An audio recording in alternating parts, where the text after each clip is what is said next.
Okay, let's see here. Chapter 28.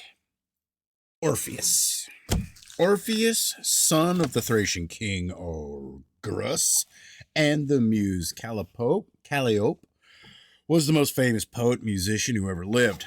Apollo presented him with a lyre, and the muses taught him its use so that he not only enchanted wild beasts, but made the trees and rocks move from their places to follow the sound of his music. At Zone in Thrace, a number of ancient mountain oaks are still standing in the pattern of one of his dances, just as he left them. B.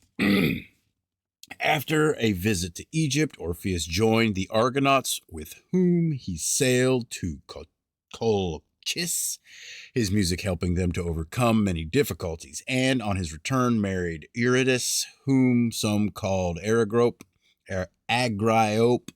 and settled among the savage Scythians of Thrace. C. One day near Tempe, in the valley of the river Peneus, Eurydice met Aristeus, who tried to force her. She trod on a serpent as she fled and died of its bite, but Orpheus boldly descended into Tartarus, hoping to fetch her back. He used the passage which opens at Aornum in Thesprotis, and on his arrival not only charmed the ferryman Charon, the dog Cerberus, and the three judges of the dead with his plaintive music, but temporarily suspended the tortures of the damned, and so far soothed the savage heart of Hades that he won leave to restore Eurydice to the upper world. Hades made a single condition, that Orpheus might not look behind him until she was safely back under the light of the sun. Eurydice followed Orpheus up through the dark passage, guided by the sounds of his lyre, and it was only when he reached the sunlight again that he turned to see whether she were still behind him, and so lost her forever. D.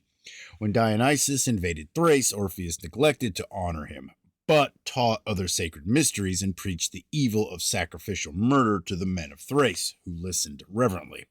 Every morning he would rise to greet the dawn on the summit of Mount Pangaeum, preaching that Helios, whom he named Apollo, was the greatest of all gods. In vexation, Dionysus set the Menades upon him at Dium in Macedonia, first waiting until their husbands had entered Apollo's temple, where Orpheus served as priest. They seized the weapons stacked outside, burst in, murdered their husbands, and tore Orpheus limb from limb. His head they threw into the river Hebrus, but it floated, still singing, down to the sea, and was carried to the island of Lesbos. E. Tearfully, the muses collected his limbs and buried them at Laberthera, at the foot of Mount Olympus, where the nightingales now sing sweeter than anywhere else in the world. The Maenades had attempted to cleanse themselves of Orpheus's blood in the river Helicorn, but the river god dived under the ground and disappeared for the space of nearly 4 miles, emerging with a different name, the Bacchae. Thus he avoided becoming an accessory to the murder. F. It is said that Orpheus had condemned the Maenades' promiscuity and preached homosexual love. Aphrodite was therefore no less angered than Dionysus. Her fellow Olympians, however, could not agree that his murder had been justified, and Dionysus saved the Maenades' lives by turning them into oak trees, which remained rooted to the ground.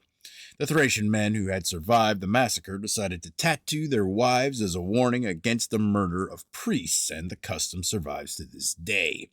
G. As for Orpheus's head, after being attacked by a jealous Lemnian serpent, which Apollo at once changed into a stone, it was laid to rest in a cave at Antissa, sacred to Dionysus. There it prophesied day and night until Apollo, finding that his oracles at Delphi, Gryneum and Clarus, were deserted, came and stood over the head, crying, "Cease from interference in my business. I have borne long enough with you and your singing." Thereupon the head fell silent. Orpheus's lyre had likewise drifted to Lesbos and been laid up in a temple of Apollo, at whose intercession and that of the Muses the lyre was placed in heaven as a constellation. 8 or H. Some give a wholly different account of how Orpheus died. They say that Zeus killed him with a thunderbolt for divulging divine secrets. He had indeed instituted the mysteries of Apollo in Thrace, those of Hecate in Aegina, and those of subterranean Demeter at Sparta. Footers. 1. Orpheus's singing head recalls that of the decapitated alder god Bran, which, according to the Mabinogion, sang sweetly on the rock at Harlech in North Wales. A fable, perhaps, of funerary pipes made from alder bark.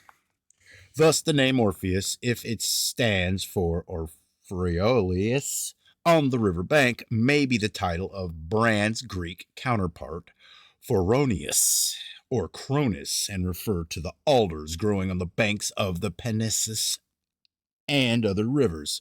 The name of Orpheus's father, Orgrus, of the wild sorb apple, points to the same cult, since the sorb apple, French, alisir, and the alder both bear the name of the pre-Hellenic river goddess Hellas, or Alias, or Elis, queen of the Elysian Islands, where Phoronius, Cronus, and Orpheus went after death.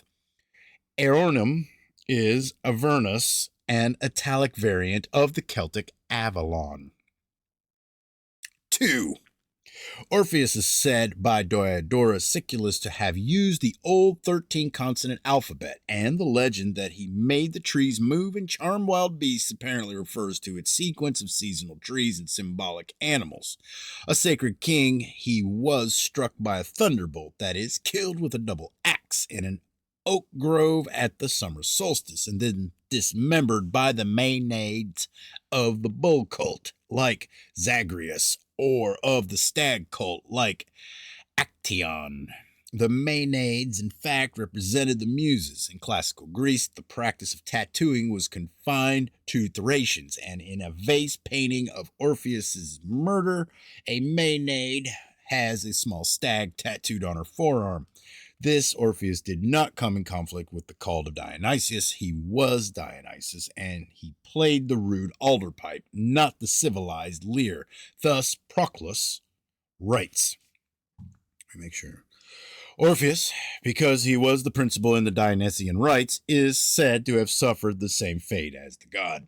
And Apollodorus credits him with having invented the mysteries of Dionysus. 3. The novel worship of the son of Allfather seems to have been brought to the northern Aegean by the fugitive priesthood of the monotheistic Akhenaton in the 14th century BC and grafted upon the local cults. Hence, Orpheus's alleged visit to Egypt. Records of his faith are found in Sophocles, where the sun is referred to as the eldest flame, dear to the Thracian horsemen, and as the sire of the gods and father of all things. It seems to have been forcefully resisted by the more conservative Thracians and bloodily suppressed in some parts of the country. But later, Orphic priests who wore Egyptian costume called the demigod whose raw bull's flesh they ate Dionysus, and reserved the name Apollo for the immortal sun, distinguishing Dionysus, the god of the senses, from Apollo, the god of the intellect. This explains why the head of Orpheus was laid upon the Dionysius' sanctuary, but the lyre and Apollo's head and lyre are both said to have drifted to Lesbos, which was the chief seat of lyric music. Terpander, the earliest historical musician from Antissa. The serpent's attack on Orpheus's head represent either the protest of an earlier oracular hero against Orpheus's intrusion at Antissa, or that of Pythian Apollo, which Philostratus recorded in more direct language. 4. Eurydice's death by snakebite and Orpheus's subsequent failure to bring her back into the sunlight figure only in late myth. They seem to be mistakenly deduced from pictures which show Orpheus's welcome in Tartarus, where his music has charmed the snake goddess Hecate or Erigreope, Savage Face, into giving special privileges to all ghosts initiated into the Orphic mysteries, and from other pictures showing Dionysus, whose priest Orpheus was, descending into Tartarus in search of his mother Semele. Eurydice's victims died of snakebite, not herself. 5. The Alder month is the 4th of the sacral tree sequence, and it precedes the Willow month associated with the water magic of the goddess Hellas. Willows also gave their name to the river Helicon, which curves around Parnassus and is sacred to the Muses, the triple mountain goddess of inspiration. Hence, Orpheus was shown in a temple painting at Delphi, leaning against a willow tree and touching its branches. The Greek alder cult was suppressed in very early times, yet vestiges of it remain in classical literature.